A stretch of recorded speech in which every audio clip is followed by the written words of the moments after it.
All right. Welcome to episode 11. Today I have none other than the son of Sahara with me, Samir. Is it Troudi or Trudy? Trudy. Trudy. Okay. Well, it's Depending on where you are. the thing is Trudy is like the English version, and it's an Arabic name, so it's actually Al-Tarodi. Al-Tarodi. That makes so much more sense now.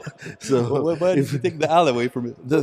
the reason why is because in my Swedish passport this is Troudi, Yeah. and when I moved to Dubai, actually the Ministry of Immigration, Yeah. they told me to change my name. No way. Because they said like you're not spelling it like it's spelled in English. They told you how to spell it. Yeah. So they changed my spelling on my Arabic name, my family name, from Al-Tarudi till Trudi. So you've been given a name Yeah, now, I've like been your given original a name. new doesn't name exist. when I came here. That's insane. All right, so let me just start by saying I can understand like you being nervous and intimidated by the sheer size of me, and I don't want you to feel like that it's a big issue. Like I'm a humble, nice guy. Most big guys like me are like really nice, down to earth guys. So don't at any point feel like you should be intimidated or anything, right? That's good because my first idea was like, shit, this guy is so big. What am I gonna do, right? All this training I've been doing, and this guy who's not even a competitor is just huge, right? Yeah. Do you get that a lot when people first meet you? Maybe like young kids or something, and they see you like at the pool at the beach, and they're just like, "This guy's the Hulk." Yeah, but I mean, like, the reaction you had now, like, this guy is big, it's more from older people, like, oh, I don't want to fight you. Yeah, Except yeah. there's like, I can't fight. Yeah, exactly. If someone comes up I don't want to fight you. if someone comes up to me and start fighting, Yeah. I probably don't know what to do. Yeah, the best thing you could do is just hold them really tight. Yeah, And that's about it. so I probably avoid a lot of fights just by looking like mean. I can mean. Working on the face. But I cannot fight. So, but that's a very common comment. Like, oh, I wouldn't want to fight you. Yeah. So they just assume because you're big you can fight. Exactly. Yeah. And do you notice that? I mean, what I noticed, and even my wife was saying to me, is that when I'm at the malls and stuff, especially when I'm like really shredded or really in a position, that it's more guys that look at me than girls. Like, do you get that guys are more kind of focused on how your definition is or whatever? Because it's basically, I would say 90% guys that appreciate you. And especially here, it's mostly not to discriminate, but it's mostly Indians actually that like bodybuilders here. Yeah. So they just want to come up and take pictures and just whatever. So, but it's mostly guys. Yeah, but I mean, I'm the same. Like if I'm at the pool or whatever, and I see somebody who's in really good shape, I catch myself staring. Yeah. And then I'm like, because I'm like, I wonder what rear delt exercise he does to kind of get his rear delts in that shape and that stuff. But I guess it's always like when you see something that is out of the ordinary, you stare. Yeah. If it's a fat person, if it's a big muscled guy, or a midget or whatever, you will stare. It doesn't really matter why. Yeah. But most people actually do it of appreciation. So they admire your physique. So I don't mind at all. But the thing is, some people seem to believe that they are invisible. And they're not being so like obvious with it. Or that I am deaf. Because people I can enter an elevator and they can be like two friends in the elevator and they start talking about me when I'm like, I'm 10 centimeters away from them. If anything, my eardrums are musclier and stronger and I can hear you. But I don't mind as long as it's because of they admire or think it's cool, then it's fine. Then it's cool. So let's let people know for the people that aren't your fans, like, where are you originally from? Well, my mom is from Egypt, okay, and my dad from Tunisia. I actually didn't know. Now I've known you for so long, I didn't know the Egyptian side at all. No, most people don't. But they moved to Sweden like in the 70s. So I was born and raised in Sweden. Okay, I was born 1983 in Sweden. So I was raised in Sweden, lived there for more or less 30 years. Before me and my wife moved to Norway first, and then from Norway we moved here in 2014. And what made you decide to move here? Well, basically it was because the bodybuilding culture in the Scandinavian countries is not that big, and there are not so many opportunities to be able to live off like personal training and things like that. And I decided that I want to take the next step and try to get my pro card. So I was still amateur when I moved to Dubai. Okay. So we actually went here on vacation 2014. Yeah. And I did a show at the same time, and we fell in love in the country. Yeah. So we just decided like, okay, let's go back home, save some money, and then get out, then get out. And if the worst thing that can happen is that we have to move back. Yeah. So yeah, well, so that's the reason why we moved here, to be able to focus on my competition, my career, and my personal training business as well. So I find a lot of people do that as well when they come out here. They're like, yeah, I'm going to try it for a year. And then 10 years later, they're still here and they're loving it. Yeah. I think like if you manage to succeed and stay like the first year, then you're going to get stuck. Yeah. But we have a culture in Sweden that people go abroad and they work for like 2-3 months. Okay. And then, so I met a lot of people who tell me like, how is Dubai? Can I come and just work for like a couple of months? Yeah. I tell them, it's not like that it's here. not like that, because you need a huge capital to just start. Yeah. Because there's a lot of deposits and you have to have the visa to get like permits to get residency and just to get the apartment. So I usually tell them, if you want to come and visit on a visit visa. Just see what it's like, and then you can decide, because if you're gonna move here, it has to be at least for, I would say, like a year. Yeah, don't go on somebody else's, because you might not like at all what they're like. Exactly. Crazy. And with the culture thing is something like that, because a lot of my guests are from different backgrounds and stuff, from the countries that they were born in or they live in. How did you find it in Sweden? Were you accepted as a Swede growing up, or were you also the Arab/Swede? And when you went back, if you went back to your home countries, were you accepted as the Arab there, or were you the Swede? It's a very good question, and I think about this a lot, because for me, my home is Sweden, but where I felt like I was most home is actually Dubai, because when I grew up in Sweden, there were not a lot of immigrants and Arabs, so I actually never spoke Arabic. I wanted to like blend in, so I grew up with like real Swedes. So my, what do you say, behavior or mirrored theirs kind of thing. Yeah, exactly. So I feel like I'm Swedish, but of course they were not considering me as a Swede because I don't look Swedish. My wife actually thought I was Swedish when I met her. Really?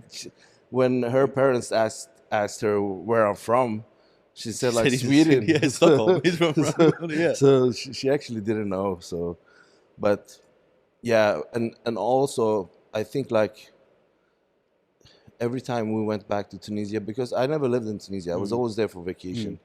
They always called me like, what do you say? Like the guy who lived abroad. Yeah. So I was never accepted as a Tunisian, even in Tunisia. Yeah. And I was never accepted as a Swede by the Swedes in Sweden. This is what happens with us, So I never felt that any place were home. I was tourist in my own home country, and I was like tourist in in Tunisia. So, and also it became like, so when I moved to Dubai, here, I would say like, what is it, like 80% are expats, I think, more or less, or 75%, something like this. So it felt like I was more in the same community as the rest of the people. So even if this is not my home country and I will never be Emirati, you still have an identity. I still have an identity, and people don't see me as an immigrant. They see me as a normal expat, because most of them are. So, and then again, what is an expat? There's so many different countries you could possibly be from. Exactly. And I get that a lot because I don't look Arab as well. Well, I think I do, but a lot of people mistake me for different countries. And I suppose here it's a lot easier to kind of blend in. I think than it is in other places, for sure. But I'm going to get a picture of this up while we're talking about it now, because you weren't always bald and jacked, right? No, of course not. I actually started training pretty late. I was 20 when I started with the bodybuilding or the gym, and I had dreadlocks, full on dreadlocks, full on dreadlocks, and a band as well, right?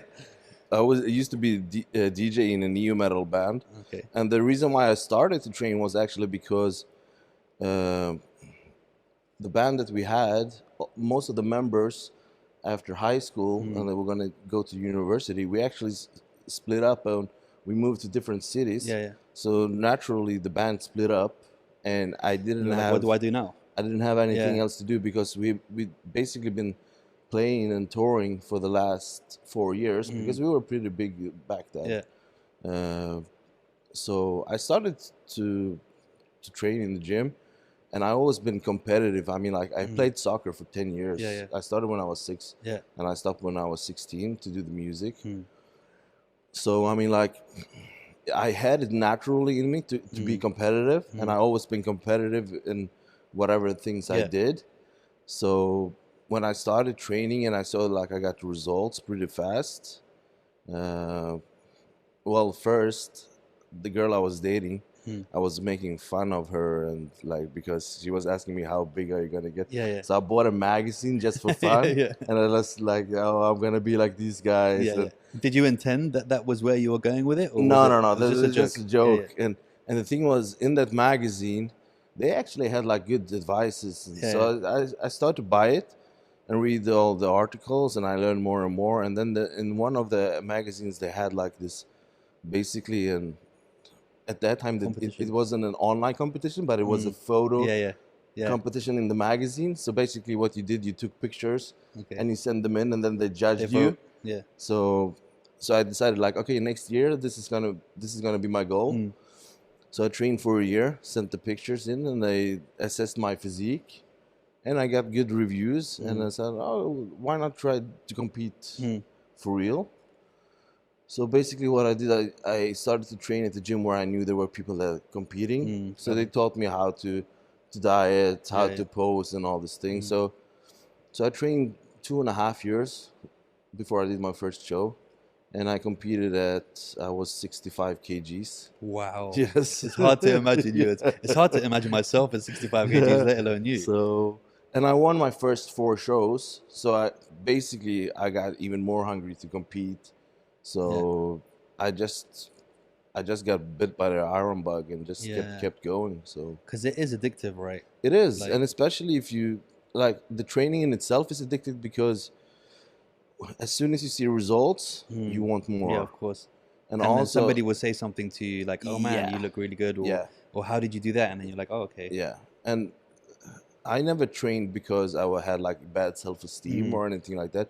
Because that's not the reason why I trained. I trained because I had time, and then I just wanted to compete because I'm very competitive. Yeah. And training in itself teach you a lot of discipline. You have to be rigid with the meals, with the diet, the times, the early time, mornings, consistency, everything. I mean, like people ask me, how do you become a good bodybuilder? And I tell them it's all about consistency. You have to do everything day in and day out for as long as you can. I don't think people understand what it takes. They don't, and especially if they never tried. And I have always people coming up to me and ask me how long I trained, and they want to hear 1 year or 2 years or 3 years. Yeah. But I've been training for almost 20 years. I've been training for 17 years with no interruption, except for when I had like small injuries. But still, I managed to train around them and still kept training other muscle not groups. just training, learning different techniques and what works for you, and which food, might not work for someone else. Yeah, and the rest and everything. And of course, you can build a good physique in a couple of years. You can, but I mean, like some people expect they're gonna be big in 3 months, and that's not gonna happen. Not at all. No. Yeah, especially I think they don't understand that the human body can only put on a certain amount of muscle a year. Even. Yeah, Do you know and what then I mean? of course it's genetics. How much? I mean, like if someone can put on 5 kg, another one maybe 10, then you have the people who don't put on anything. Yeah. So yeah, and they just don't change at all. Exactly. Yeah, they might get a bit more, toned or whatever, but they're not going to pack on the muscle. And Exactly. I mean, I find that's an issue with a lot of trainers as well. That there's a lot of trainers out there who aren't qualified, who don't know what they're doing at all, got a certain way and think it's going to work for everyone, whereas For not. sure. And also, there's a lot of trainers who can guarantee you results, but that's impossible. How can you guarantee someone can't. results when you don't know the individual? Exactly. Because they might not even do anything you're saying. Exactly. And even if they do everything you say, they might not have the genetics. So if anyone asks me, like, how long will it take for me to get this physique? I say, honestly, the only thing I can do is give you the tools. I can tell you what to eat, how to train, and I can push you hard every workout. Then whatever happens, The rest is the rest is up to the it's up to God how your Yeah. physique develops. So it's all about genetics, how you Yeah. respond. So I get that a lot. But one thing I want to ask you is I've noticed something, and I don't know if you've noticed it as well. So people like me who aren't massive but can get into decent shape, and people who aren't in decent shape, when we go to the gym, we wear the tightest low cut vest to show our chest and our shoulders, and the shortest shorts just to show people we do have a bit of quads, yeah, just in case they were thinking because we got small calves. I've noticed with professionals like yourself, mostly you guys wear really baggy clothes when you train. I honestly don't like tight clothes because I feel like I'm imprisoned. Yeah. So I like to train in baggy clothes. And then for me, of course, I like to see how I look in the mirror. I do. But for me, I train to compete.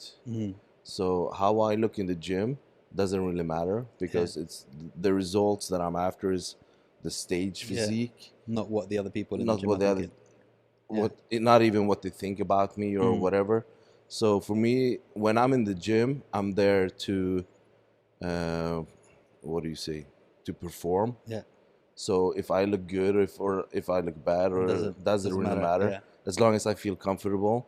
So, but of course, I train in like tank tops and shorts as well sometimes. But Yeah, but the shorts that you wear are mostly Yeah, really baggy over the knee yeah, shorts. yeah. Where me, I've got, let's probably say 1/8 of the quad that you have, and I want to show the whole world. Yeah, but I want to show everyone this little line that I have there. The thing is, the less size you have and the more definition you have, you're gonna look bigger if you can actually show off Yeah. the muscles. Yeah, yeah. So I understand the concept. Yeah, I've noticed So- that a lot. Like, one thing I also noticed a lot of is almost 99% of people that have beast mode written on their t-shirt are never in beast mode. Have you ever noticed that? Yes, but and yesterday, and this is so funny, I saw a guy, he was walking by me and he had a t-shirt that said hardest worker in the room. And I said, sure. Yeah, cool. He didn't print it. Yeah. He bought it. Yeah. There's a company who make these Yeah, yeah. t-shirts. And I think like everybody says they are the hardest worker in the Exactly. room. Yeah.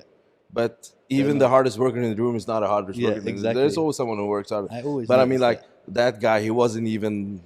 just on his phone and Yeah, just, getting on. yeah. Yeah, I noticed that so much. Like people who have these, sayings on it. Motivational quotes, Mostly yeah. the people that are wearing them are the people that are never in beast mode or are never Yeah. never give up, and they gave up. I just seen you give up instead Yeah. of doing the last 3 reps. Do you know what I mean? And then the people who are serious, like you, would just wear a black t-shirt who's Yeah. got nothing on it. Yeah. Where do you find your clothes, dude? Do you have to go to specific bodybuilding sites, or because you're not going to put on a pair of Zara skinny jeans? No, I'm gonna be honest. When it comes to clothes, I mostly wear like gym clothes. I'm sponsored by Gasp Industries, so and they do oversized clothes intended to be worn by bodybuilders.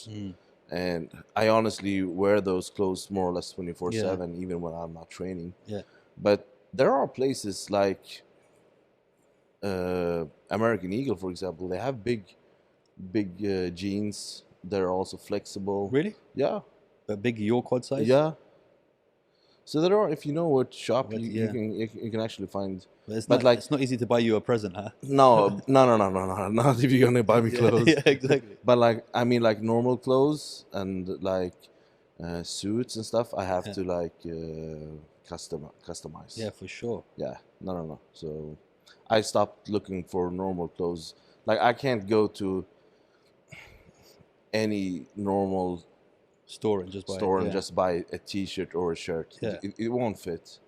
Normally Crazy. they don't have the sizes, and even if they have the size, The it will- proportions the of the sizes proportion won't be right. are wrong. So Yeah, that's crazy. you know, And I think what people don't understand is the effort that goes into doing what you do. Because it's been a long journey for your pro card. it has been. know? I mean, like some people they think they're gonna get the pro card now in like 1 or 2 years of training, and I think it's because of Instagram. Because there are a lot of fake transformations and a lot of lies and bullshit flourishing on the social media.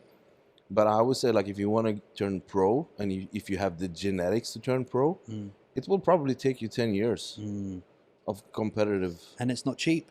It's not cheap, It's but not cheap. also it's Especially not before the sponsors and all that, and you have to fly to the competitions and you have to feed yourself. And you're exactly. feeding yourself like three guys, really, if Yeah, you really want to be yeah, honest. yeah. You know, the food, I mean, it gets easier once you start getting, sponsors who will then fly you over and stuff. Once you've proven Exactly, yourself, but exactly. to get there, it's a huge investment for I someone. mean, before we moved here to Dubai, I worked 10 years as with normal job, like 8 to 5 job. And I was making all my money just to be able to support my competitive career. So, but when I turned pro, I started to get a few sponsors. But I mean, like bodybuilding is nothing compared to other sports. Yeah, of course. You will never ever be able to just make it out of sponsor money unless you're top 5, 10 in the world. But the paychecks are pretty big for, like, if you win Olympia, right? It's Yeah, over $1 if you million. yeah, but I mean, like, how many people win Olympia? Yeah, right. One guy every year, The last 8. and he wins he wins maybe 8 years in a row. Yeah. So that's one guy. Yeah. But I mean, like, sure, I have sponsors today that actually supports me pretty well. I have Nocco Barbells. I have Protein House that supplies me with my food. They prep my meals, and I have Smart Shake. You have your own Smart Shake as well, right? Yeah, I With have your- my own I have shaker one of with those them. at home. Yeah, that's good. I got it from the muscle show. Yeah. You gave it to me at the muscle Yeah. show. Yeah. So I mean, like, they are paying me, but it's not my main income. My main income is personal training and online coaching, and I do like nutrition plans and supplement plans and stuff like that. And do you find that most of your clients on the online side are young people trying to get into the industry, or just young people who just want to get bigger, but not like who want to compete as bodybuilders? Most people are young guys who just want to get bigger or who want to get in better shape. I would say maybe 10% of my clients are competitive. Sorry. And so the rest are like normal gym goers, but that want to actually focus more on their training and the results. They actually want to get out more of the training than they are getting at the moment, and they feel like they are lacking in the knowledge. So they need someone. Everybody needs a trainer, right? Like even trainers need trainers, and competitors who are at the highest level need I would say, like, there is no competitive sport that there is someone else who doesn't know better than you. So you can always learn from someone. And probably the higher you get in the competition, the more you will need a trainer for those tweaks. Like, the better you get, the tougher the competition gets, and the smaller the marginals get, the more the details actually matter and becomes important. So it's a game of inches, and like, so I mean, like, everything that you can do just a little bit better will actually pay off at the end. So I mean, like, if you're for example, if you're cheating on your diet, it maybe doesn't matter one day, but if you do it a couple of times, then it will show when you're on stage. And also, it's for yourself. I mean, like, if you stand on stage and you don't feel like you did 100%, that's not where you want to be. Have you done that before, where you've maybe come up with a bit more water than usual, or a bit more, and you feel, oh, if I just did that one thing, then I would have looked completely different today? Because it's such a small thing. Like, the difference to, the carb loading by just a bit wrong or a bit right, it's a very scientific process, right? It's not a case of I'm just going to get shredded and go on stage. No, and also the body changes from year to year. So what worked for you last year maybe not be working this year. But yeah, as a answer to the question, I had a bad year last year because I started the year with injuries, and then I decided, instead of just resting and heal up, I decided to go full on anyway, and that was probably the worst decision I took. So everything just went to shit. After or before the pro card? No, this is after. After the pro card, because now you're like, well, I got my pro card now, I have to turn up and stuff like that, right? Yeah. You also feel obligated to the sponsors as well. So, and also the thing is, if you don't compete, people will forget about you. If you don't do a show like every year, people will forget about you. So, but also you have not only an obligation to the sponsors, you have an obligation to yourself to actually look the best. And I didn't do that last year. So that's why I want to redeem myself this year, and I've been pushing very hard. And I was supposed to go to Korea last week, but I couldn't get a visa. Oh, really? So because normally I have a Swedish passport, so normally we don't Need a visa, but the pandemic situation it's messed everything up. had messed everything up, and also the U.S. closed their borders, so I can't go to U.S. and compete either. So And are these competitions still going on? yeah, they are going on, So but you're they're losing out because you but can't I'm get missing out on the shows. So there is another show now in Korea in 3 weeks, and I have a close dialogue with the promoters, and they are trying to get me a visa through the Ministry of Justice there in Korea. But they say it's hard, so we'll see what happens. Because even if I get a visa, it might be like 2 weeks quarantine.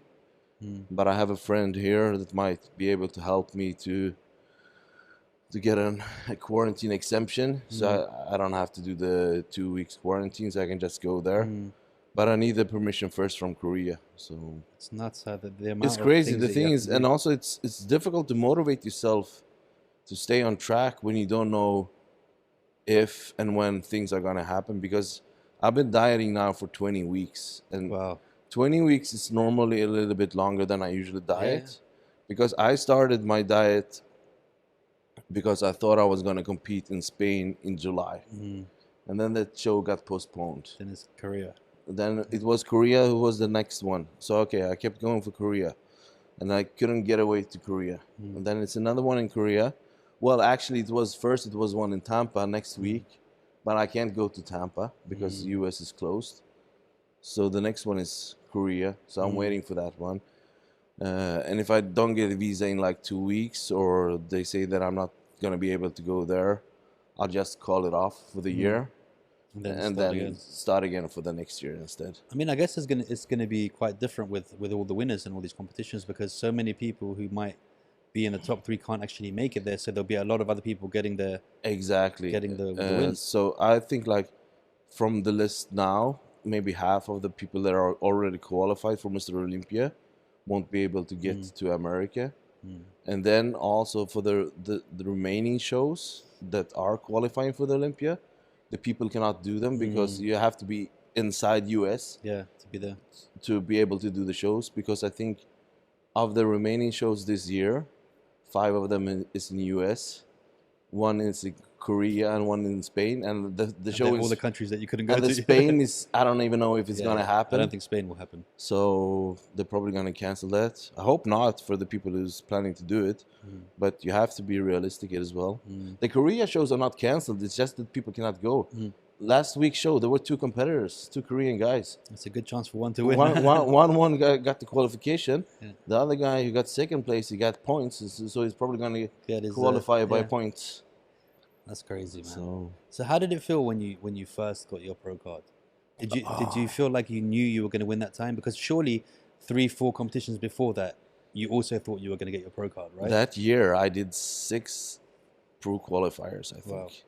And I got like second a few times when I thought I was gonna win. That must be devastating. And that's frustrating. And you're so close, and you think like, okay, I was planning to do this one, and then it was like it's going to be the last. But then when you're so close, you just keep pushing, and you keep pushing, and you have to pay everything from your pocket, and you're like, I'm close, yeah. I'll just sacrifice everything, and if I get it, I get it. If not, at least I tried. So yeah, but I basically knew that I was gonna get it that year because I was so good and on a roll with your positions and stuff. Yeah, and I mean like that year from all the shows I did, I either got first or second at all of the shows. So I was like the top amateur in my weight category. So I knew more or less that I was gonna be able to get the pro card when I got it. So. And how do you choose because you're a bit artsy in your posing. Yeah. Everyone's different. Some people have the really hot. The music you choose is not the music I would first expect.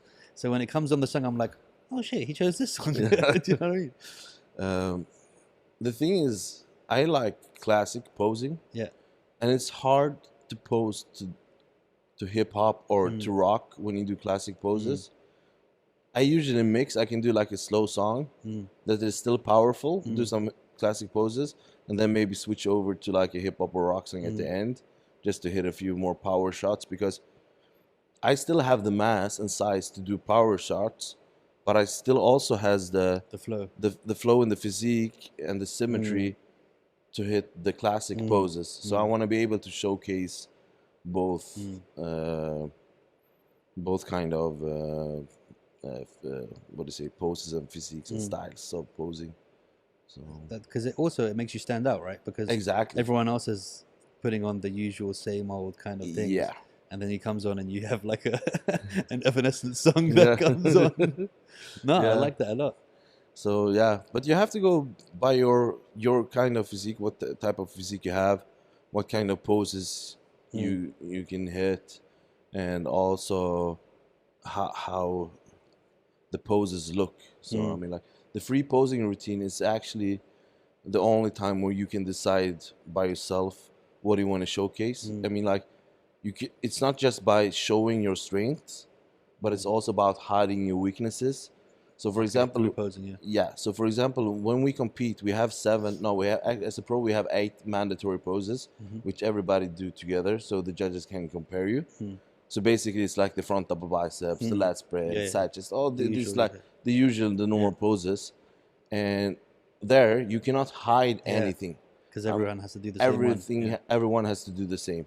So in the free posing routine, you actually have 3 minutes where you can only show your best sides and hide your bad sides. And this is the last thing you do. So this will leave an impression on the judges. So kind of make them forget the first part. Exactly. Yeah. So that's a huge opportunity to know, if you know how to showcase your physique, that's a huge opportunity to get extra points there. So. And posing is a lot of effort as well, right? It is. Like it's a lot of practice. It is. The flow, it has to flow, the transitioning between the poses, and also you should hit the pose hard, but you should still look relaxed. Yeah, without looking like you can shit yourself. Yeah, exactly. And do you find that, like, I mean, how often would you pose a week coming up to a competition? Would you practice at home every day? It depends on. I mean, like the mandatory poses I do pretty often, because that's also what I post online on social media. Like for my viewers, I post like the mandatory poses.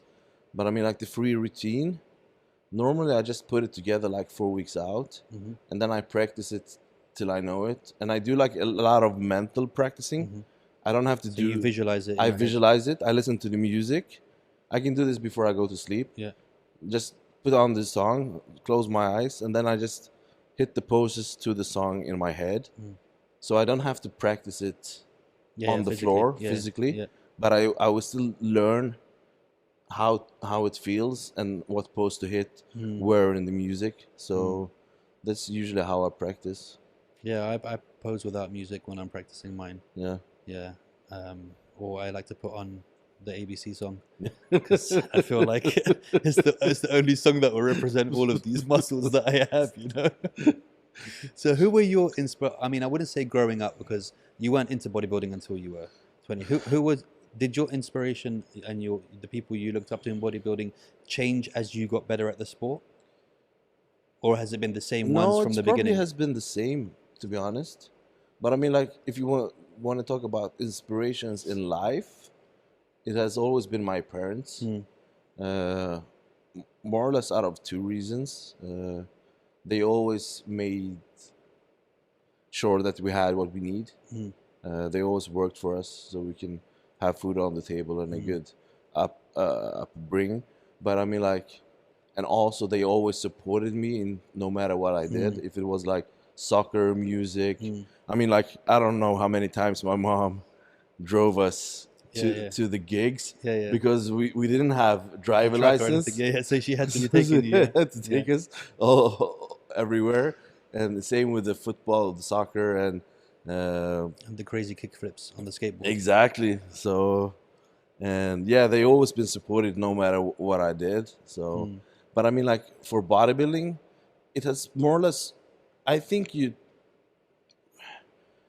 you idolize people that you in some way can identify yourself with, either if it's like physique wise or if it's like maybe height wise.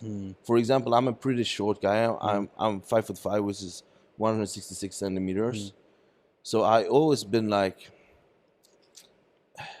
I had like Lee Priest, Flex, no, Sean Ray, and guys like Danny Padilla back from the 70s, and even Franco Colombo. Colombo's big. Yeah, and also Lee Labrada, he was a little bit shorter guy. These guys are the people that I've been idolizing. And then, of course, I mean, like, the best physique of all time, according to me, is Flex Wheeler. And also Coleman, maybe like around 97, 98, had a good physique. From the big. What about Zayn? I like Zayn, but I think he has a little bit too small physique for me. I mean, I probably surpassed Zayn's physique size-wise, like just a couple of years into my training. So it felt a little bit weird to idolize someone that I surpassed, even if he was the greatest at that time that he was the best. But that was compared to the other guys' physiques as well. So I mean, like. So for me, it's more about trying to reach people's physiques that I haven't reached yet. Like, for example, Flex Wheeler's physique. If I get that one day, I'm happy. Yeah, for sure. Or Lee I mean, you're not far off it now, no? I think it's so hard to assess your own physique, how big you are. But I mean, like, I'm currently around. I'm almost 100 kg in competition shape. I was like, this morning I was like 97 and a half, and I'm like super shredded. So, I mean, like, there's a lot of size. And I think like... Because 100 kg for your size isn't that heavy at all for the amount of muscle that you have on, right? Because I'm 87. But I'm only 166. Yeah, true. So, and in the off season, I go up to maybe 110. Yeah. 112 at the most. So, and the body mass index is like 40 plus. So if you go by that, it's a lot of size. That's crazy. But I think I look bigger than my weight shows. Yeah. A lot of people guess that that's what I mean. A lot of people, but also that's because maybe I give the impression of being taller than I am. Because people, if they guess my height, they always guess that I'm taller. Much taller. Yeah. From the pictures. Yeah, even seeing me in real life. Yeah. Because I don't have like the... Yeah, I don't feel like you're shorter than me when I'm standing next to you. Like when I'm talking to you. No, but I mean, I think it's also about proportions, like arms and legs, the limbs. They are not... Because if you... Normally people that are shorter, they have like shorter limbs as well. But I have like more proportionate limbs as well. So I think that plays a role. Ah, it's crazy, man. Yeah. Because I would like, just looking at you, and I know about training and stuff, I would say you at least 110. Yeah, thanks. Like shredded, Appreciate it. At least. Appreciate it. That's crazy. But I compete. There's two classes in the pro bodybuilding. There's 212, which I compete in, and then the open. So 212 is where the number comes from the apparel, right? Yes, exactly. I was wondering what that was. Yeah. So 212 is the weight category, and it's 96.1 kg. Okay. So when I weigh in, I have to be below 96 kg, and then after the weigh in, I can eat or drink or do whatever I need to do. That's to crazy. fill up. Imagine having to, like, buy a kg. Yeah. Like everything you trained for, all the food that had no flavor, all that stuff that you did for maybe 6 months. If you're 1 kg over, it was all for nothing. Yeah. That's crazy. Yeah. And I mean, like when I was amateur, my last amateur show, I was 84 point something because I did the below 85 kg. So I mean, like, but that was tough. That's what I weigh, and there has never ever been a time where I've looked at you that I thought we weighed anywhere near the same. Yeah. Especially when we used to train in the gym. I used to look at your hamstring when you were doing the standing curls, and I probably weigh about as much as this hamstring. Yeah. Yeah, but the thing is also, it's an illusion. I mean, like, the more cut you are, the bigger you look. Yeah. So they say like 1 kg down on the scale is 1 kg up on the stage. Yeah. So yeah, it plays a huge role how cut you are, because you can see guys in the gym that are skinny, they are But they look super good. cut, Yeah. and they look Yeah. huge. Yeah. Like I have clients that I train, like I want to be as big as him. Bro, you're bigger, Yeah. but he's just more Yeah. cut. More cut. Yeah. Yeah. That's the thing. That's the only difference. Yeah, So I've said that so many times to myself. I've always, when I'm training with someone, I'm like, yeah, I want to be that guy's size. And they're like, dude, you're much bigger than that guy. What are you talking about? Or when you see someone else and you're like, is he in better shape than me? yeah. Like, do you ever get body dysmorphia? You must do. I think I have a pretty good what do you say, grasp of how big I am. But the other thing is also what drives me forward is that I I can appreciate how I look, yes, but also when I look in the mirror or when I look at pictures, I see the flaws. But that's as a competitive But you will bodybuilder. do, because at the end of the day, you're a sculptor at the same time. Yes. So for me, it's not about, oh, I'm so ugly, I'm so fat, or I'm so small. It's more about, I want to have more size there, I want to have more cuts there, and I want to improve this and this. And also to because look you know your better. limitations, because you could maybe like, okay, that last 3 competitions, my shoulders looked better than this one because I Yeah. did this, this, and this. Yeah. Crazy. But I wouldn't say that I have body dysmorphia in the sense that I think that I'm small, Yeah. because I know I'm big, Yeah. but I still want to be bigger, Yeah. as long as it doesn't affect my physique Yeah, yeah. negative. I mean, Yeah. like if I can still put on size and keep the symmetry and shape, yes. Because a lot of people have that. You get big guys, you think they're small. Yeah. You get small guys, you think they're massive. Yeah. I mean, even me, I looked at a picture maybe when I was 19. I thought I was so muscly then, bro. Yeah, but I thought I was huge. That's because, I mean, like when we start to train and we grow, Yeah. I think like the best years, like how you feel, It's the first is changes. the first changes. Yeah. Because that's the only time that you actually Yeah. are really satisfied with Yeah. what you have And achieved. people really notice the difference in how you look. Exactly. So Because now it's like I spent so much time being shredded yeah, that, you know, friends that have known me for so long, if I put on a little bit of belly fat, yeah, I've still got an 8-pack, yeah, but there's more fat than usual. They'll go, Yeah. oh, you put on weight. yeah. And then I'll be like, oh, really? People are Do you know what I so critical. And I would still look better than They- so many people. Yeah, But for me, they're so used to me being in a certain thing. yeah. And it's just like, why would you say that? This is very common, I think, also with women who compete. Like, oh, you put on size, so oh, you gained weight, and they are so harsh Yeah, and yeah.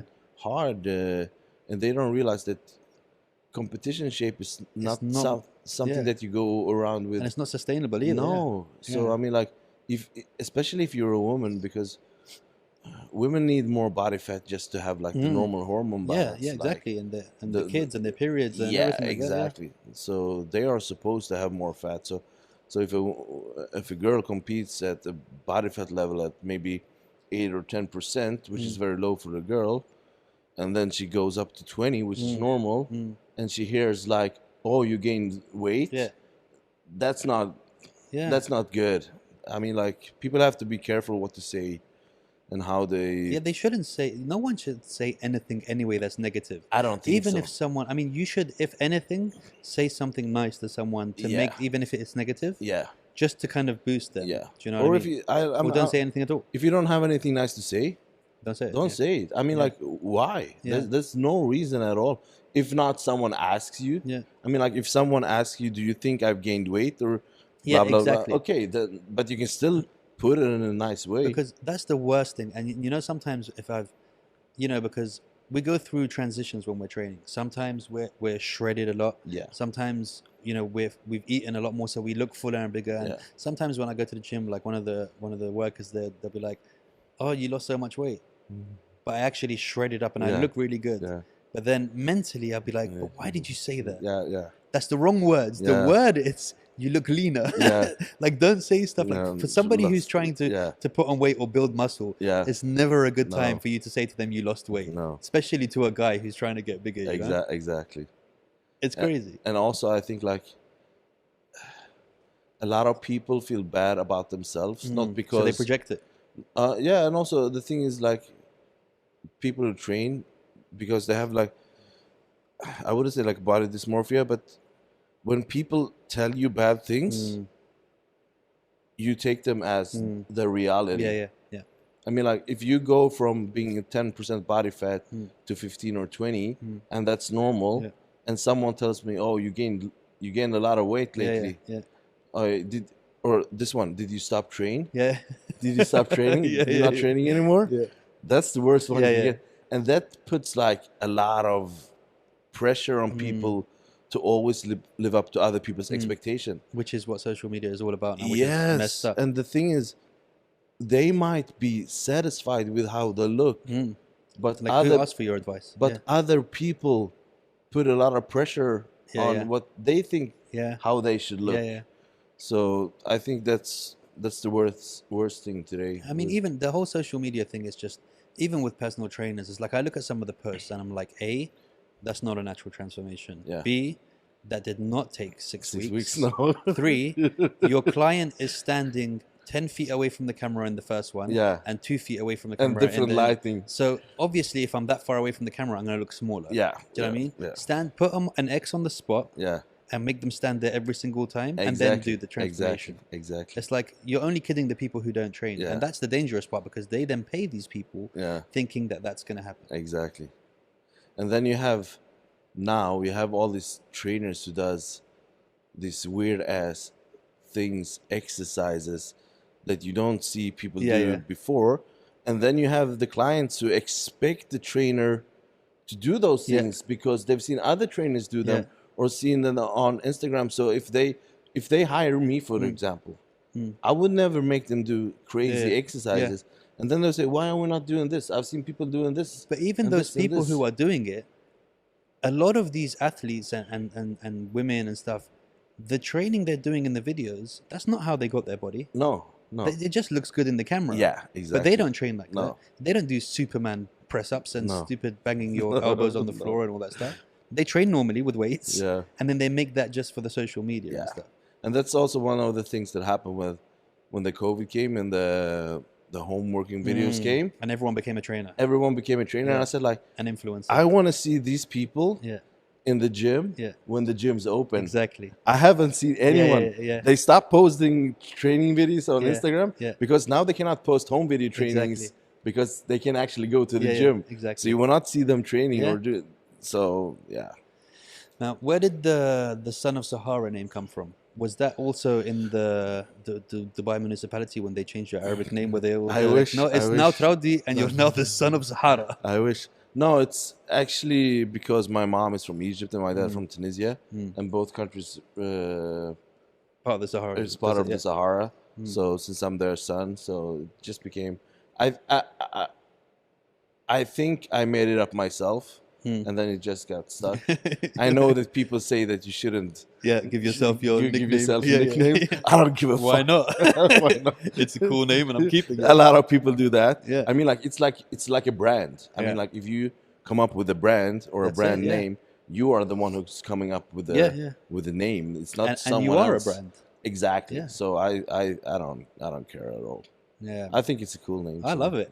Yeah, I was thinking that I want to be the cousin. I'm the cousin of the Son of Sahara. Yeah. So let's talk about something that I want to talk about. Yes. And that's this whole synthol. In Brazil, it's crazy. Yeah. You see these guys with breasts, Yeah. not chest, Yeah. not pecs, breasts, full-on breasts. Yeah. And I've seen, this kid in Russia who literally has arms the size of yours, but a body the size of that tree, or this mic arm. Yeah. And it's literally just like there and there. And what do you think is going through their mind? Do you think they look good? Because people take pictures with them in the street. You know, the guy in Russia, I think he has body dysmorphia in some way. And they have infections. They're purple. Yeah, he's probably gonna die from it because it's really, really bad. It looks very bad. Then I think other people just take things too far. Maybe they started with something and they got good results in the beginning, and then they felt like just a little bit more and a little bit more, and then they don't realize when it goes too far. Yeah, but how do you not realize when you have two arse cheeks on your arm and then a skinny forearm?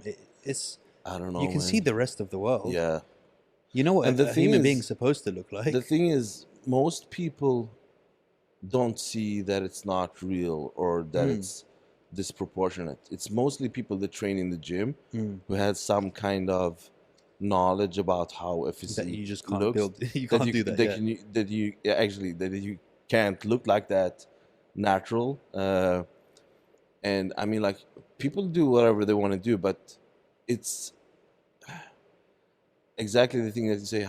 Do they think it looks good? And I'm not sure. I think people as well who, because a lot of people make fun of them Yeah. by pretending that it looks good. I Yeah. notice that a lot. They go and they take Yeah. pictures and they Yeah, make them do yeah, the double yeah. buys and do that stuff. Yeah. And I think they're not seeing that the joke's on them, No.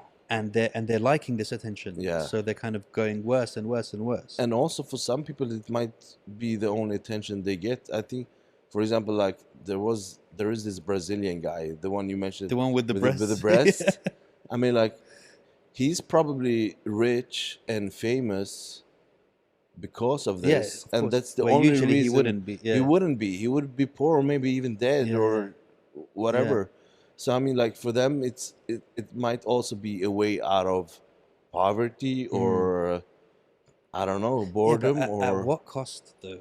Because it don't doesn't know. look healthy. And No, and no, it's for not sure, gonna. no. Because you get a lot of that. That's something else I want to move on to.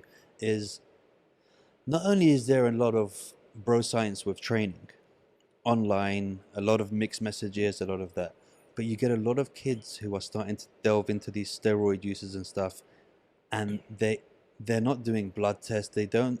They're just listening to a friend in the gym. They're 16, 17, Yeah. so they don't even need the hormones in their body. What advice would you have for these kids who literally need to just stick on the right track and get to where they are, naturally, and then in the future when they're old enough, make the right decision? Because it's big in these countries where, I mean, I had a friend when I was in school and he was 15. He was taking Yeah. steroids, and I actually, when I moved here, I noticed there's more widespread amongst younger kids. I don't say that it doesn't happen anywhere else in the world, but especially here in the Middle East. But I think it's due to at least one reason, that it's more accepted in general, and that it's not illegal in that way that you're getting punished by, for example, like in Sweden and US, you can go to prison if they catch you using or selling. But everybody uses them in the US, so how? Yeah, But there's always a funny kind of like yeah, not but quite clear rules about exactly. But I think like the common spread use here makes it also more available and less dangerous in some way, and people see it more like a supplement than an actual hormone, which is gonna change your whole hormonal balance. And as a 15 or 16 or even 20-year-old guy, your own testosterone production It's super high. is super high. And also, even at 15, 16, you might not even have gone through the puberty, The stage that you need to the stages you need to develop your own testosterone production. And that means that if you start messing with the hormones, your body will stop producing testosterone. And if your body stops producing testosterone before you're done with the puberty, then that's it. You will never get it back. you're never gonna get it back. You become more or less a woman with a dick, but without balls and without because that's what happened. It's like a chemical castration. So, and I think, like, okay, most people who start using steroids will probably use them for the rest of their lives. So I mean, like, in that sense, they will still be able to get the gains later on. But that's not the issue. The issue is internally. Internally, do you want to have kids? Yeah. Do you want to grow, be able to, like, have a healthy lifestyle? And the thing is, with people who start using steroids as soon as they start to train, is they don't learn how to train, and they don't learn how to eat or rest, because they rely only on the steroids. Exactly. So what's gonna happen when they stop using the steroids is they're gonna go Yeah. back to And probably dangerously. even less Yeah. than they had before they started. Mm. So I would recommend anyone to train at least At least 4 or 5 years. 4 or 5 years without even considering Yeah. anything. And then depending on how old you are, Yeah. how far you came to your genetic max, Yeah. because you can reach your genetic max in maybe 4 or 5 years if you do the nutrition and the sleep and all the recovery and the training 100%. Then you might be able to take a mature decision. Do I need it? And What's the benefit? also why the Yeah, why? risk-reward factor. Exactly. If you're not competing and you're not, I mean, really just to go on the beach, Yeah. it's not worth it. Most people today that use steroids could get the same result without, but maybe in the little bit But longer that's the time. problem. We're living in this. Exactly. I want it now. I want it now. Instagram. I want to be an influencer. Influence. You want to have results yesterday, Yeah. not even today. So, but I'm not to judge anyone, and people can do what they want with their lives. But I think like you need to be minimum 20, 25, I would say, and you should have like a background of training and nutrition where you've been doing everything 100% perfectly for like the last few years. Yeah. And you maybe even reach a plateau where you feel like, okay, this is not just a plateau, this is actually my genetic like max. max. I can't go beyond this level Yeah. if I don't use anything enhancing. So Yeah. I mean, that's what scares me because I don't think I have a genetic max. I think I'm just I think I'm just kind of like I'm the same. Right? I just keep going. keep So growing. the reason I decided to stop growing is because we can't afford another door Exactly. in the studio. So I'm gonna have to keep it to a certain level. No, but it's good. Yeah.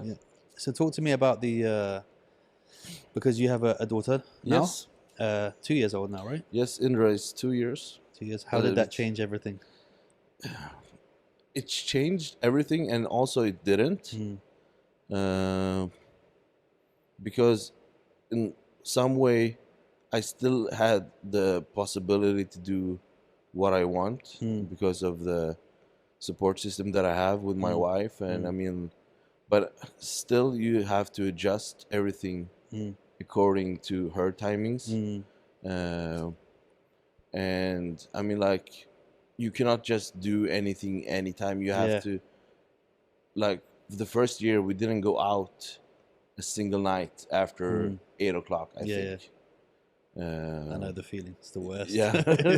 So, but now we took a decision last year.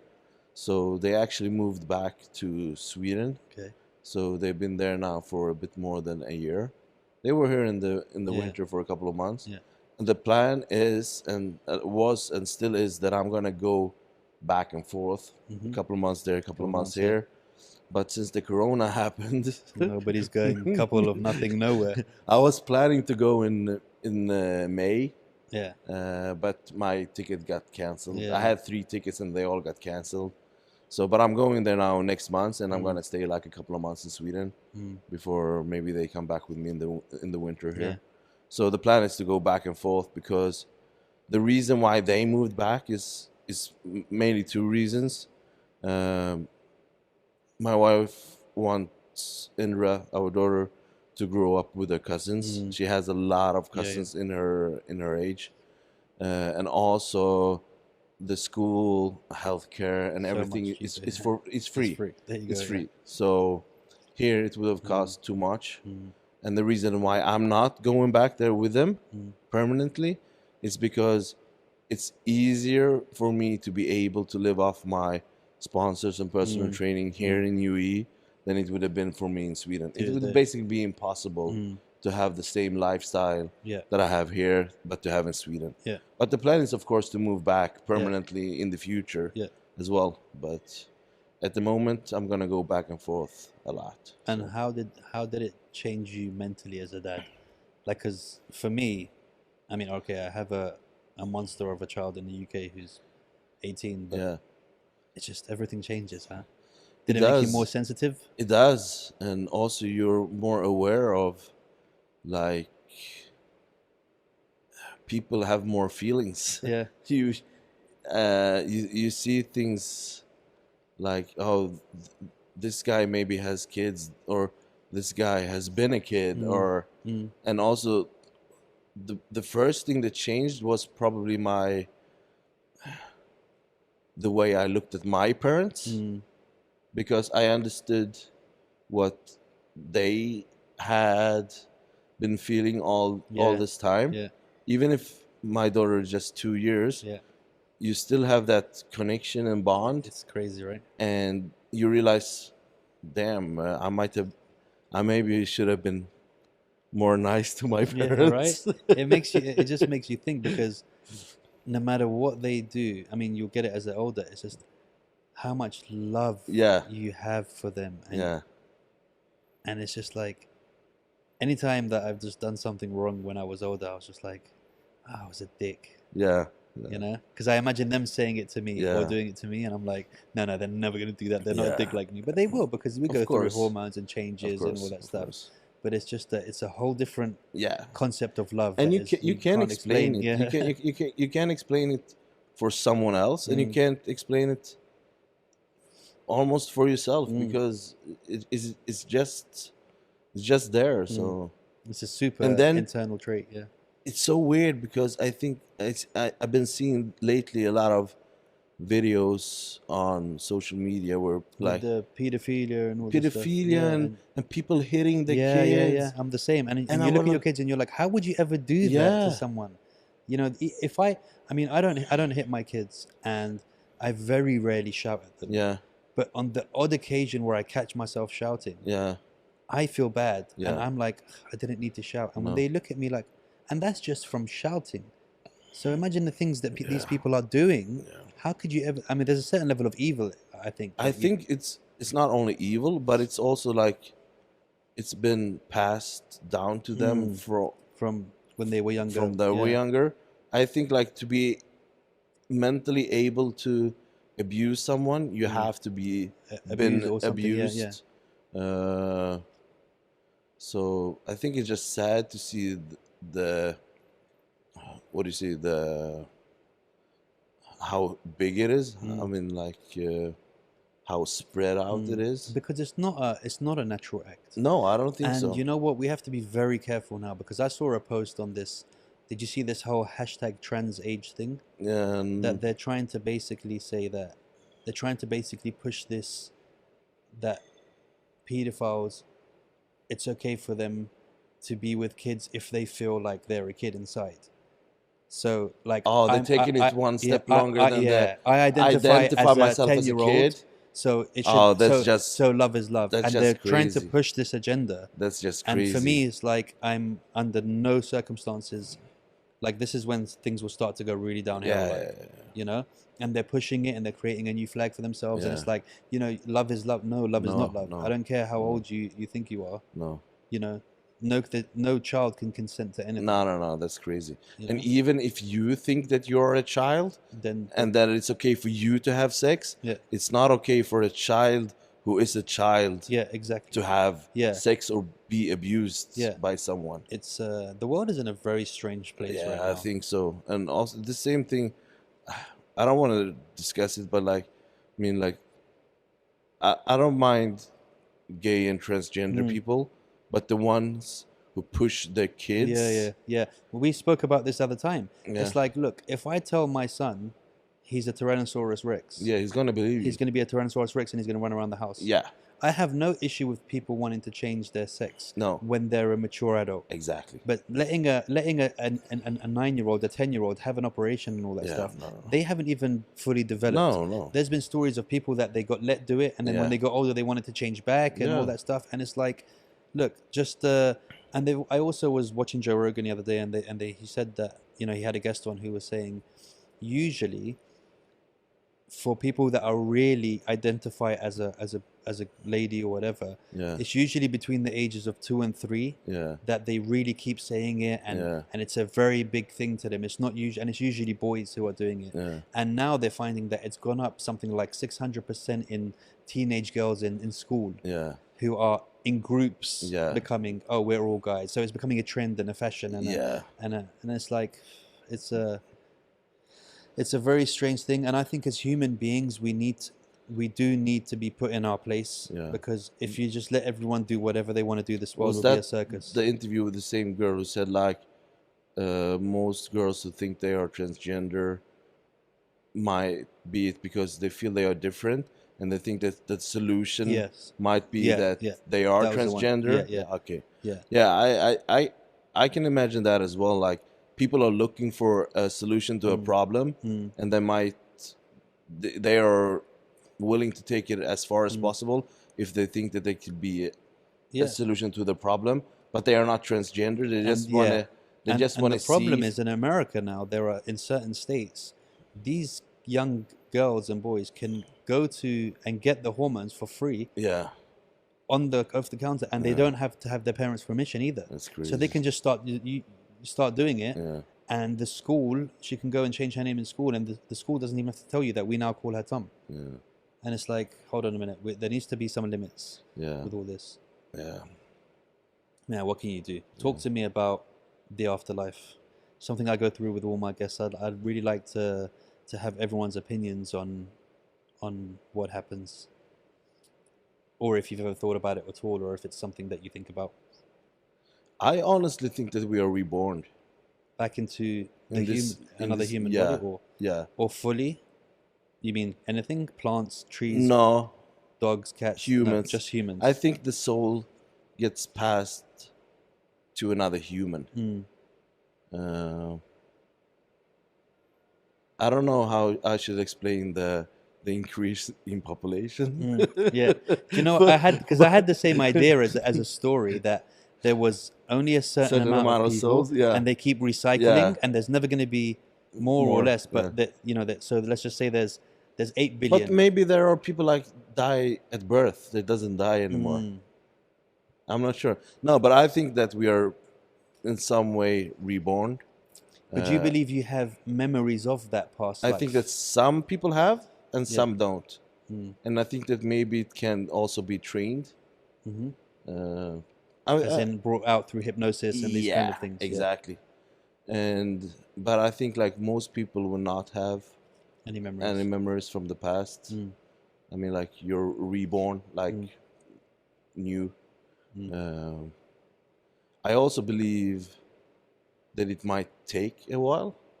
So if you die today, you might not be reborn Put back straight away. tomorrow. You might maybe even wander around as a ghost. So you believe in ghosts, as in on the? Do you believe that we see ghosts? I'm just gonna. That's all right. My mom says that she has seen ghosts, Okay. and she works at a nursery home for older people, where a lot of people have died. Some of them were not, as she says, done with the life here on Earth. And I have to believe my mom. Why?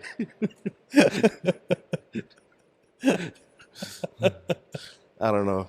No, because since I believe that you can be reborn, I still have to also believe that in some way that the soul can be That floating, anything's possible. Yeah. and also But do you anything. think that it would be light or something, or do you think you'd be wearing a Protein House t-shirt, a cap backwards, and that would be your ghost?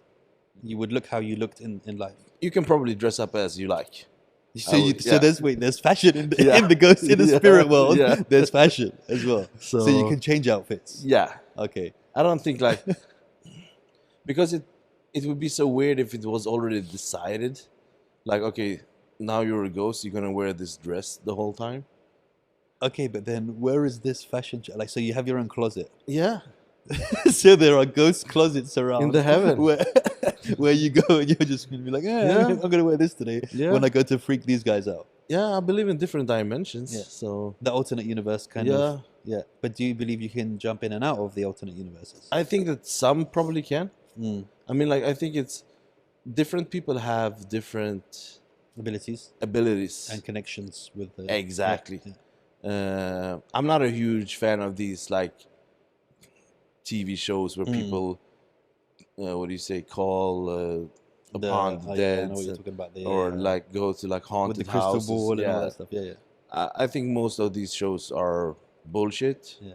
But I still believe in ghosts. Yes, I do, and I think there is a life after death. If it's back as another soul on earth, or if there is a heaven or whatever there is. Yeah. I don't know. And do you believe that you choose? I mean, this is where it gets complicated. Yeah. Would you be a ghost in Dubai, or would you choose where you can go on the earth? I think more or less, if it is like an afterlife, it would be like this world, but as an afterlife. Just okay. So you die now. Yeah. You're not coming back yet. You got about 3.5 weeks. Yeah. What's your first outfit that you're gonna wear? What's the first thing you're picking out of the cupboard? Probably a tank top. And I'll go to the beach. The ghosts are just gonna be like, well, I still need to go to the beach, but then you wouldn't need to tan because you wouldn't have skin. No, I'll be see-through. I'm basically see-through now. You need to tan up before the comps, right? Yeah. Thing is, I've been doing laser treatments, and I can't. So you can't go in the sun, huh? Can't go in the sun. That's why I would never, because I'm a sun worshipper. I Yeah. could never build, as you can see from my aged 90-year-old skin. So that's crazy. So what about? Are you afraid of death? I'm not afraid of death per se. I'm more worried of the people that I leave behind. I mean, like, I know how my wife reacted when her mom died. It was very tough, and it's still very tough for her. And I don't want to die because I don't want to cause. It sounds so selfish. I know what you mean. Yeah. But I don't want to die because I don't want to cause any pain and suffering and sadness to other people. Yeah. And I know that I'm gonna die before some of the people who love me, of course. Yeah. But at least I don't want to die before my mom and dad dies. Yeah, because the most difficult thing is for a parent. Yeah, I think to bury so. a child. Yeah. Yeah. But as for me, I'm not afraid. I'm not afraid of death per se. I want to be there. I want to see my daughter grow up, but it's also not up to me. I don't regret anything in my life so far. I had a good run. Yeah. It feels sad to say it, but I mean, like, I feel like everybody always leaves here like they're gonna die as soon as they walk out. I don't feel like I missed out of anything that I want to do up till this point. So if I die now, at least I used the time I had the best way that I could. You say that now, but now that injury is here, it's now from now onwards that you're going to miss out on everything. Exactly. So that's the issue. But I mean, like, I from now and going backwards, I don't feel that I have to do anything to complete my life so far. So you're in acceptance of it. You're like, you've thought about it. That 1 second of click darkness, if it's darkness or whatever, you're not fearful of that at all. I mean, like, when you lie there and if you gonna die, you're probably gonna change your mind. But I mean, like, I don't go around thinking about it. You don't let it kind of like rule your life. No, never. I'm more like a guy that I'm super, super thankful and grateful for everything that I have. And the same is like for people always ask me if it's difficult to live so far away from your wife and kids. Of course it is. But also, I'm so thankful for what I have. I have a beautiful daughter. I have an amazing wife that supports me and that supports my choices in life and career. And today we also have interactions, like we have Skype, we have WhatsApp. Zoom and all that, There is, like, I said to my wife, I think it was like a couple of weeks back, I think sometimes it's also a blessing that I'm not there with you because I have so many pictures and videos that I wouldn't have. Usually have. So it's, of course, it's hard, and I miss them every day, and but also there is like more things in life, Mm. and there is, as you say, from now and beyond, Mm. inshallah, hopefully. Mm. And also you have to think like there are people who are away from their kids and wives for years. Mm. Yeah. It doesn't see them at all. And there's some people that just Don't give a didn't fuck. man up and don't give a fuck about their kids and don't. Exactly. So no, I see things positive, and I know that okay, now it's been a tough time because it's been 5 months since I saw them.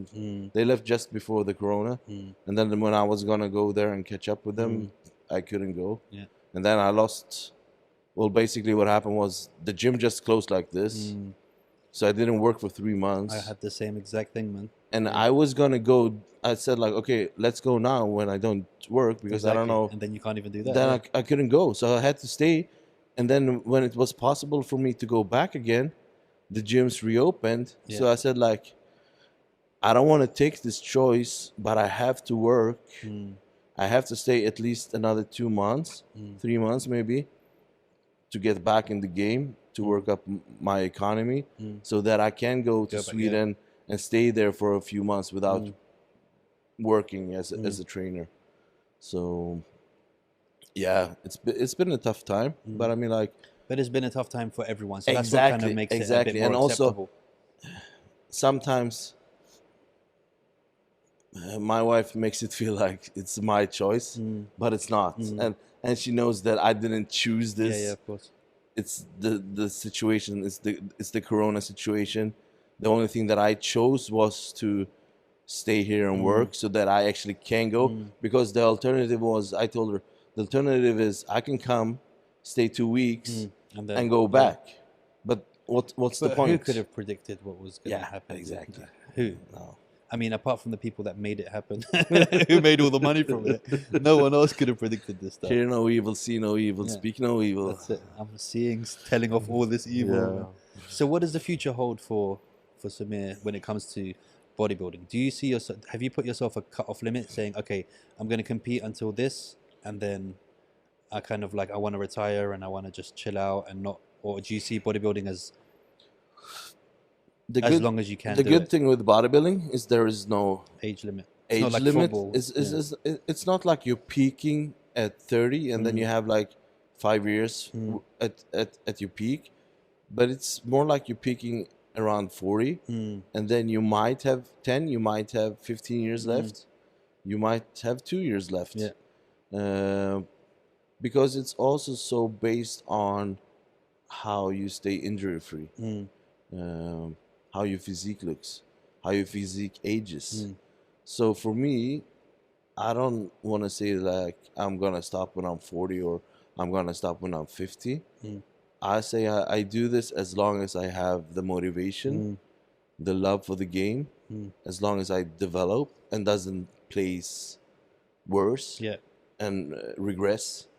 Because you got to at least maintain that, because there's nothing like a boxer that comes back after his prime and then just gets beaten up all the time. There's no point. When I feel like I'm done, then I'm done. What's the ultimate goal? What's the ultimate competition win? The ultimate competition for me is actually to win Mr. Olympia. And I think I can do it within a few years. I'm still considerably pretty young. I'm 37 this year, and the top level guys are 40, 42, 43. Nice. The guy who won the 212 Olympia last year is 47. Oh, he's 48 now. Wow. He was 47 then. The guy who won the Olympia is 40 something. So there are people competing way up in their 50s at top level, which is basically the only sport you can do that in. And then you can go back and compete as an amateur if you want. Or veterans, right, as well? They don't have it that's pro, amateurs, right? That's only the amateurs. So what happens is if you don't want to compete as a pro anymore, you just go back to being an amateur. Then you can never compete as a pro again. Yeah, there's no point. No. I mean, you can't. It defeats the whole purpose of becoming a pro. So you go back and compete as an amateur, and you can do that for the rest of your life. Do you want to make a prediction on which year you're going to win Olympia, just so it could be even cooler when I play the clip on the podcast? What's now, 2020? Yeah. 2021. 2021. Yeah. I'm going to get this clip and remember that it was the essence of the podcast that made it happen. We manifested it today that it was going to happen. And if anything happens before then, I'm sure there'll be Ghost Olympia medals that you can put on when you choose the outfit. Yeah. Then one outfit will be posing trunks. Who chooses your trunks? I do. The colors. You like the purples and greens and stuff, right? Yeah, I like greens, purple. Do you feel like there's a color that... Is there any kind of correlation between previous winners and trunk colors? I know that might be a stupid question. It is? Yeah, Phil Heath always wears green. Yeah. So, I have a girl who customized my trunks in Sweden. So whatever I need, she just do for me. So nice. I'm gonna get some signed Samir trunks for the followers. It's a shame we didn't have any of the apparel. We could have done a little competition for the people. Yeah. Maybe I'll make him just deliver some over here, and you get a chance to win one of the I'll Sahara send you t-shirts. Yeah. Send you one. We'll get the hoodie one. Yeah, the hoodie. Short sleeve hoodie. Not the one that I'm going to take. No. The other one that you guys will have a nice signed Son of Sahara one for you guys to win. Anything else what should we push social media wise? Samir Troudi on Instagram. Okay. You don't have a Troudi old page, right? No, there's no Instagram. So at Samir Troudi will be in there. Yeah. Website? SamirTroudi.com. Cool. That's for the online training as well? Everything. Okay. Information, pictures, online training. Perfect. Everything. My email address is imaginefutureyou@gmail.com. So just email me there if you're interested in online coaching or personal training in Dubai or even in Sweden. So nice. Anything else you think that we missed out? No, I have my Facebook fan page, but basically it's the same content as the Instagram. Yeah, it's like me when I put something up, it goes to both of them. Exactly. Yeah. So there's nothing special there. So Instagram is basically the only platform that I use. Yeah. No, nothing else. I just want to thank my sponsors and all my followers. I won't say fans because I don't like the words, but neither do I. Supporters and followers for everything. So. And your sponsors, let's give them a quick shout out. Yeah, it's Nocco and Barbels. Yeah. Nocco's Swedish, right? Nocco is Swedish. Barbels is the same company, but they do bars, the bars and milkshakes. And same with Vitamin Well, it's the same company. They are available here in UAE. Smart Shakes is the shaker bottles, the best shaker bottles in the world. And I have also Gasp Industries, which does supplements, clothings. Clothing, yeah. Yeah, and then of course I have Protein House. That makes me my meals. So, and Protein House, if you dine in there here in UAE, you get 25% discount if you mention my name. There you go. Supplement I don't have. Okay. No, we need to get the supplements. I get supplements for free, but that's not a sponsor. Yeah, so I'm not gonna. Yeah, exactly. If you want to be mentioned as a sponsor, you have to pay me. That's it. That's the way. That's the way. So, Son of Sahara, thank you so much for coming in. Thanks for having me. Time has flew. We got to do part 2 when you bring the Olympia medal. Yes, inshallah. With you, and we got to do another training session. Of course. Together. Yes. I hope that doesn't mean I have to come to Sharjah. No.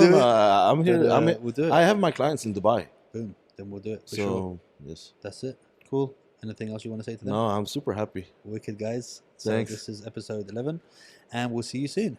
Boom. Wash your khram. Peace.